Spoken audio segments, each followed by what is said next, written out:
Hello students, this is Richa Agarwal. Today I am here to teach you new topic of biology chapter first, the fundamental unit of life, cell. I explained the topics in before my videos. Double membrane bound organelles. These topics are mitochondria, endoplasmic reticulum, and so many more. Now next topic is single membrane bound organelles. जो organelles केवल single membrane के द्वारा covered होते हैं, घिरे होते हैं, वो ऑर्गेनल्स हैं आपके लाइसोसोम्स एंड वैक्यूल्स, जैसे कि मैंने आपको ये पहले भी बताया हुआ है.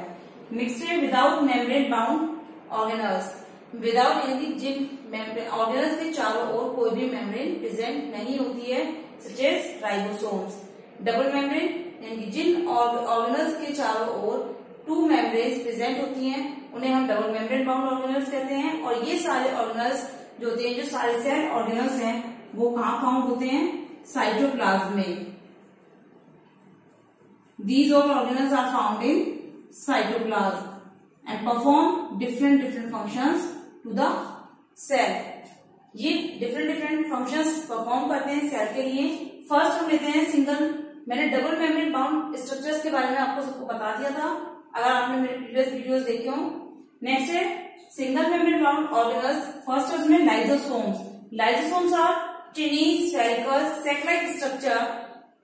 लाइसोसोम जो होते हैं वो छोटे स्फेरिकल यानी कि बॉल की शेप में और एक खोखले स्ट्रक्चर होते हैं, सैक लाइक स्ट्रक्चर्स होते हैं, जो प्लांट्स और एनिमल्स दोनों में पाए जाते हैं. प्लांट्स में ये इवनली डिवाइडेड होते हैं.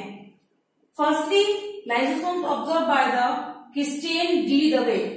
सबसे पहले लाइसोसोम्स को सेल ने ऑब्जर्व किया था क्रिस्टियन डी दवे ने. ये एक सीक्रेटरी सेल्स के रूप में उन्होंने उसको ऑब्जर्व किया था. लाइसोसोम्स में लगभग अप्रोक्सीमेटली 50 हाइड्रोलाइटिक एंजाइम प्रेजेंट होते हैं, जो डाइजेशन सब्सटेंसेस को डाइजेस्ट करने में हेल्प करते हैं. नेक्स्ट है फंक्शंस. फंक्शंस है it provide energy to the starve cells. ये स्टार्व मीन्स जो सेल्स को फूड नहीं मिलता है, उन सेल्स को एनर्जी प्रोवाइड कराते हैं, जो मटेरियल सेल में स्टोर होता है वो डाइजेस्ट करके. It provide energy to the starve cells by digesting stored materials like proteins, fats and glycogen. So lysosomes are also called digestive bags. क्यों? क्योंकि ये डाइजेस्टिव बैग्स की तरह वर्क करते हैं. किसके लिए? स्टार्व सेल्स को एनर्जी प्रोवाइड कराने के लिए. Next it digest the worn out और एजिंग सेल ऑर्गेनल्स. ये डाइजेस्ट करते हैं वॉर्न आउट और एजिंग सेल ऑर्गेनल्स, यानी कि जो ऑर्गेनल्स डैमेज हो जाते हैं या जो ऑर्गेनल्स कोई फंक्शन नहीं करते, उनकी उम्र हो जाती है, एक एज हो जाती है. एजिंग मीन्स कोई एज हो जाती है या वो कोई वर्क नहीं करते, डैमेज हो जाते हैं. इस प्रोसेस को कहते हैं ऑटोफैगी, यानी कि ये उन ऑर्गेनल्स को डिस्ट्रॉय कर देता है. उस प्रोसेस को कहते हैं ऑटोफैगी, और इसीलिए इनको सुसाइडल डेथ भी कहते हैं. क्यों? क्योंकि ये अपने आप को भी, जब इनकी भी एज हो जाती है, वॉर्न आउट हो जाते हैं, डिस्ट्रॉय हो जाते हैं, डैमेज हो जाते हैं, तो ये अपने आप को भी डाइजेस्ट कर लेते हैं. So they are called suicide bags. Next है it remove the unwanted and harmful substances and organism to protect the cell.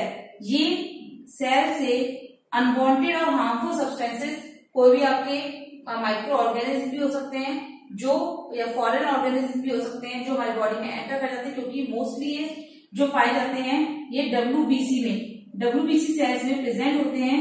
जो डब्ल्यूबीसी सेल्स होती हैं हमारी बॉडी को प्रोटेक्ट करके हमारी बॉडी में इम्यूनिटी प्रोवाइड कराती हैं. व्हाइट ब्लड सेल्स जो होती हैं वो हमारी बॉडी में इम्यूनिटी को प्रोवाइड करती हैं, यानी कि हमें रोगों से लड़ने की क्षमता प्रोवाइड कराती हैं. तो उनसे ये अनवांटेड, हार्मफुल और फॉरेन ऑर्गेनिज्म को डिस्ट्रॉय कर देता है, जिसकी वजह से सेल प्रोटेक्ट होती है. जब सेल प्रोटेक्ट होती है तो ह्यूमन बॉडी भी या एनिमल बॉडी भी प्रोटेक्ट होती है. इस तरह से लाइसोसोम किसी भी सेल में फंक्शन परफॉर्म करता है. Now next topic is vacuoles. Next topic is vacuoles.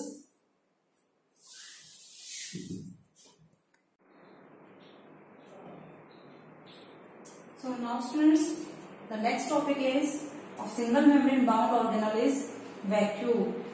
Vacuoles means यानी कि आपने पहले भी पढ़ा है वैक्यूल्स, जो सेल में एंजाइम्स, फूड और लिक्विड को स्टोर करके रखता है।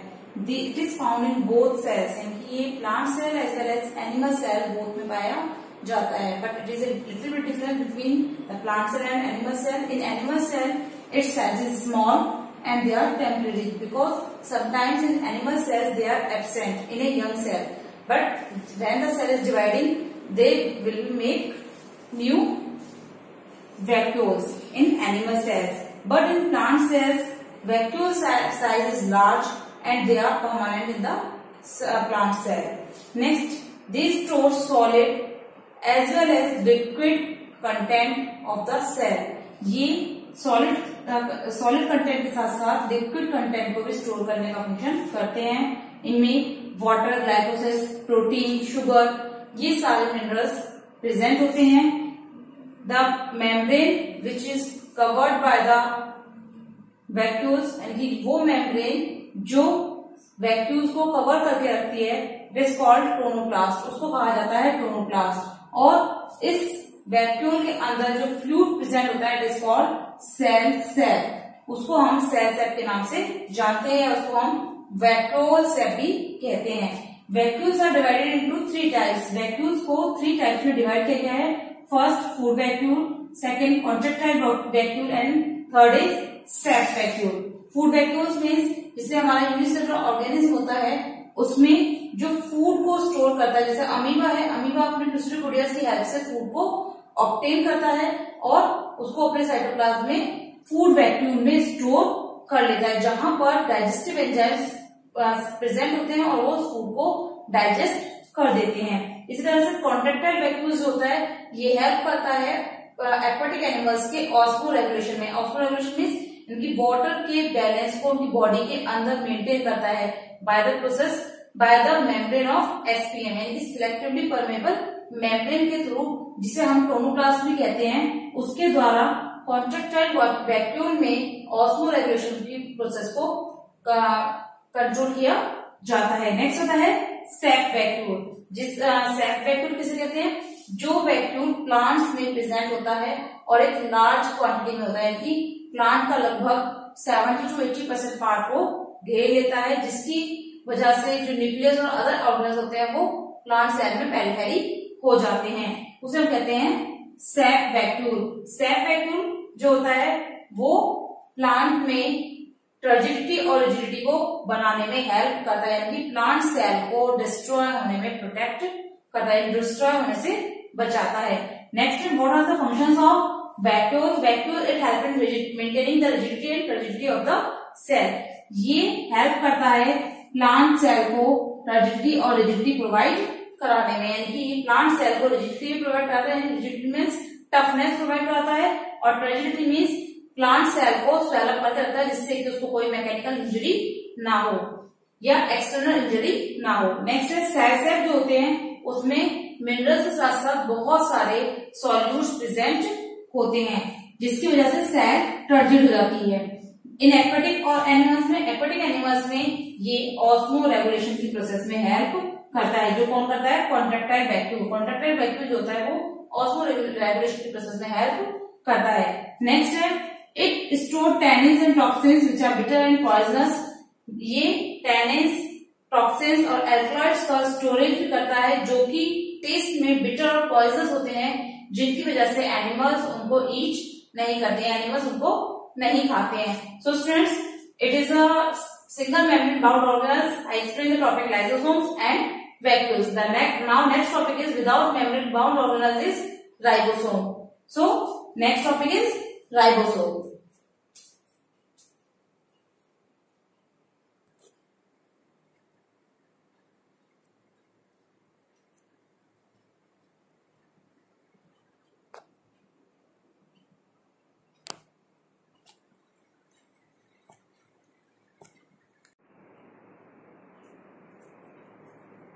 Now students, next topic is ribosomes. Ribosomes is a without membrane bound organelle which are present in both animal cell and plant cell. These are the smallest cell organelle of the cell it found in prokaryotic cell as well as eukaryotic cell. ये सबसे छोटा cell organelle होता है cell का, जो prokaryotic cell के साथ साथ यूकैरियोटिक सेल में भी पाया जाता है। It is a without membrane bound organelle, ये बिना किसी मेम्ब्रेन के ऑर्गेनल होता है, इसके चारों ओर कोई मेम्ब्रेन नहीं होती है। It is freely distributed in cytoplasm, ये साइटोप्लाज्म में फ्रीली डिस्ट्रीब्यूटेड होता है, यानी कि फ्रीली डिस्ट्रीब्यूटेड होता है सेल साइटोप्लाज्म में। It attach to the surface of endoplasmic reticulum. Ribosome जो होते हैं आपने पहले ही पढ़ा था endoplasmic reticulum. If you remember, endoplasmic reticulum means there are two types, smooth endoplasmic reticulum and rough endoplasmic reticulum. Rough endoplasmic reticulum पर ribosomes RER पर राइबोसोम्स प्रेजेंट होते हैं। याद आया? जो रफ एंडोप्लाज्मिक रेटिकुलम होता है उसकी सरफेस पर राइबोसोम्स अटैच्ड होते हैं, तो they are attached to the surface of endoplasmic reticulum. It is made up of RNA and proteins. ये RNA यानी कि राइबोन्यूक्लिक एसिड और प्रोटीन्स के बने होते हैं। लगभग सेल का 70% RNA जो होता है वो इन राइबोसोम्स में प्रेजेंट होता है। फंक्शंस हैं they synthesize the protein in the cell, ये सेल में प्रोटीन का सिंथेसाइज करते हैं, प्रोटीन का फॉर्मेशन करते हैं, इसीलिए इनको protein factory of the cell भी कहा जाता है, इसीलिए इनको protein factory of the cell भी कहा जाता है। Next it is the centrosome. Next topic is centrosome. ये स्मॉल बॉडी प्रेजेंट होती है न्यूक्लियस के ऊपर, प्लांट्स और लोअर प्लांट्स और एनिमल्स में। ये सेंट्रोसोम जो होते हैं वो केवल किसमें प्रेजेंट होते हैं? लोअर प्लांट्स और एनिमल्स में न्यूक्लियस के ऊपर प्रेजेंट होते हैं। ये प्रोकैरियोट्स और फ्लावरिंग प्लांट्स में, इनके एंजियोस्पर्म्स में एब्सेंट होते हैं, वेल डेवलप्ड प्लांट्स में ये एब्सेंट होते हैं। It contained 9 triplet fibres which called tubules. इनके इसमें 9 ट्रिपलेट फाइबर्स प्रेजेंट होते हैं, 3 2 1 3 2 1 इस तरीके से। एक फ्लावर लाइक यानी कि स्टार लाइक स्ट्रक्चर होता है। 3 2 1 1 2 3 1 2 3 1 1 2 3 इस तरह से स्टार लाइक स्ट्रक्चर होता है जो ट्यूबल्स का फॉर्मेशन है कि हर इसमें एक लेयर होती है ट्यूबल शेप में, जिसमें 3 ट्रिपलेट्स ऐड होते हैं। ठीक है, 9 ट्रिपलेट्स फाइबर्स ऐड होते हैं जो स्टार लाइक स्ट्रक्चर बनाते हैं, जिसे हम कहते हैं ट्यूबल्स, यानी कि ट्यूब लाइक फॉर्म बनाते हैं। इस तरह से एक फॉर्म बनाते हैं जिसमें क्या प्रेजेंट होते हैं? 9 ट्रिपलेट्स फाइबर्स प्रेजेंट होते हैं। फंक्शंस हैं इसके, it help in the formation of spindle fibres. ये स्पिंडल फाइबर्स का फॉर्मेशन कहते हैं। स्पिंडल फाइबर्स कौन से होते हैं? जब सेल डिवीजन होता है तो जो क्रोमोसोम्स होते हैं, जो क्रोमैटिन थ्रेड होता है वो हमारा सबसे पहले स्पिंडल फॉर्मेशन करता है, यानी कि क्रोमोसोम्स को स्पिंडल फॉर्मेशन में कन्वर्ट करता है। स्पिंडल फाइबर्स बनाता है ड्यूरिंग सेल डिवीजन। जब सेल डिवीजन होता है सेल में तो क्रोमोसोम या chromatin fibres are convert into spindle fibres. It makes the basal bodies of cilia and flagella. इसके साथ साथ ये बेसल बॉडीज बनाता है सीलिया या फ्लैजिला की, जो किसी भी ऑर्गेनिज्म को लोकोमोट करने में हेल्प करते हैं, मूवमेंट करने में हेल्प करते हैं। I hope all of you understand the all topics of the first chapter, the fundamental unit of life cell. So firstly subscribe my videos, like and share to get the further notification of the videos without any charges. Okay, thank you.